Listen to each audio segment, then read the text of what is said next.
அஸ்ஸலாமு அலைக்கும். Welcome to Shala's recipes. இன்றைக்கி நம்ம என்ன ரெசிபி பார்க்க போகிறோம்னா குனாஃபா தாங்க பார்க்க போகிறோம். ஹோம்மேட் குனாஃபா ஓவன் இல்லாமல் பேன்லேயே எப்படி பண்ணலாம் அப்படிங்கிறத நம்ம இப்போ செய்ய போகிறோம். வாங்க எப்படி செய்யலான்னு பார்க்கலாம். ஃபஸ்ட்டு ஒரு நான்ஸ்டிக் பேன் எடுத்துக்கோங்க. அதில் பட்டர் அப்ளை பண்ணிக்கிடலாம். நான்ஸ்டிக் பேன்களில் கொஞ்சம் நமக்கு ரிமூவ் பண்ண ஈஸியாக இருக்கும். குனாஃபா டோ இந்த ஒரு ரோல் எடுத்திருக்கேன் நான். இந்த ஒரு ரோலில் பிரித்தோம்னா நமக்கு இந்த அளவுக்கு வரும். பெரிய பெரிய சூப்பர் மார்க்கெட்லனா குனாஃபா டோன் கிடைக்கும். இதை ஒரு ட்ரேக்கு மாற்றிடலாம். இப்போ அதிகமாக இருக்கிற மாதிரி இருக்கும். இதை நம்ம பட்டர் சேர்த்து மிக்ஸ் பண்ணையில் ரொம்ப கம்மியாயிரும். 100 கிராம் பட்டர் எடுத்திருக்கேன் நான். மெல்ட்டான பட்டராக இருக்கணும். இப்போ தான் நமக்கு சேர்த்து இப்போ செய்கிறதுக்கு கரெக்டாக வரும். சேமியாவும் பட்டரும் ஒன்றா சேரணும். சேர்த்து நல்லா மிக்ஸ் பண்ணிக்கோங்க. சேமியாவை நல்லா உடச்சி விட்டுக்கோங்க. இப்போ ஒரு ஸ்பூன்லேருந்து நம்ம கொஞ்சம் கொஞ்சமாக எடுத்து பட்டர் அப்ளை பண்ணி வச்ச பேனில் இப்போ நம்ம வச்சிடலாம். நான் கொஞ்சம் மீடியம் சைஸில் குனாஃபா பண்ண போகிறேன். நம்ம மிக்ஸ் பண்ணி வச்சுருக்கோம் இல்லையா குனாஃபா டோ, அதை வந்து ரெண்டாக டிவைட் பண்ணிக்கிறணும். கீழே ஒரு லேயர் வரும், மேலே ஒரு லேயர் வரும். ஃபஸ்ட்டு ஒரு லேயர் வச்சாச்சு. அதுக்கு மேலே மொசரல்லா சீஸ். குனாஃபாலேயே பல விதமாக இருக்குது. க்ரீம் சீஸ் வச்சு பண்ணுவாங்க, க்ரீமி குனாஃபா பண்ணுவாங்க, சீசி குனாஃபா. இப்போ எக்ஸஸாக உள்ள அந்த குனாஃபா டோவையும் மேலே வச்சு இந்த மாதிரி அழுத்தி விட்டுருங்க.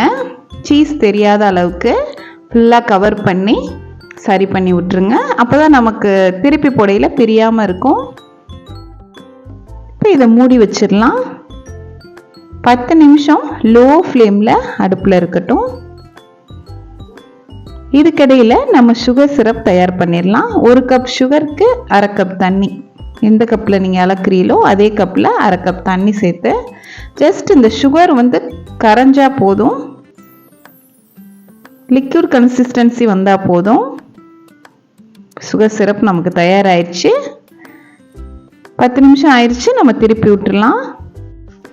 ஒரு பிளேட் எடுத்து பேனை இந்த மாதிரி கவர் பண்ணி திருப்பி விட்டிங்கன்னா ஈஸியாக ரிமூவ் ஆயிரும். அதே பேனில் நம்ம அந்த சைடும் குக் பண்ணணும். ஒரு 10 நிமிஷம் லோ ஃப்ளேமில், ஹையாக வச்சிடாதீங்க, லோவாக தான் வைக்கணும். கவர் பண்ணி வச்சிட்டோம்னா சூப்பரான குனாஃபா நமக்கு தயாராகிருக்கும். இப்போ இதை ஒரு பிளேட்டுக்கு மாற்றிடலாம். பாருங்கள், ஓவனே இல்லாமல் பேன்லேயே ஈஸியாக நம்ம பண்ணிட்டோம். இப்போ நம்ம செஞ்சு வச்ச சுகர் சிரப்பை நல்லா நலையிற அளவுக்கு மேலே ஊற்றிடுங்க. இந்த சுகர் சிரப்போடு சேர்த்து சாப்பிடையில அவ்வளோ அருமையாக இருக்கும், சொல்கிறதுக்கு வார்த்தைகளே இல்லை. கண்டிப்பாக எல்லாருமே ட்ரை பண்ணி பாருங்கள். ரொம்ப ஈஸியான ரெசிபி, வீட்லேயே நம்ம ட்ரை பண்ணி பார்க்கலாம். கொஞ்சமாக கேஷ்யூ நட், யூஸ்வலாக பிஸ்தா சேர்ப்பாங்க, நான் இன்றைக்கி முந்திரி சேர்த்துருக்கேன். அவ்வளோதாங்க, நமக்கு சூப்பரான ஹோம்மேட் குனாஃபா தயாராகிடுச்சு. இப்போ கட் பண்ணிடலாம். ஒரு டைம் செஞ்சு பார்த்தீங்கன்னா அடிக்கடி செய்வீங்க. ஏன்னா அவ்வளோ டேஸ்ட்டாக இருக்கும். உள்ள சீஸியாக இருக்கும், மேலே க்ரன்ச்சியாக இருக்கும். கடைகளுக்குனா போய் சாப்பிடணுன்னு அவசியமே இல்லைங்க. நம்ம வீட்டிலையே ஃப்ரெஷ்ஷாக செஞ்சு அப்பப்போ நம்ம சாப்பிட்லாம். அவ்வளோ அருமையாக இருக்கும். நீங்கள் சர்வ் பண்ணையில் மேலே கொஞ்சமாக சுகர் சிரப் ஊற்றி சர்வ் பண்ணுங்கள். அவ்வளோதாங்க. இந்த ரெசிபி உங்களுக்கு பிடிச்சிருந்துச்சுன்னா லைக் பண்ணுங்கள், ஷேர் பண்ணுங்கள், சப்ஸ்கிரைப் பண்ணுங்கள். இன்ஷா அல்லாஹ் நெக்ஸ்ட் வீடியோவில் பார்ப்போம். தேங்க்ஸ் ஃபார் வாட்சிங். பாய்.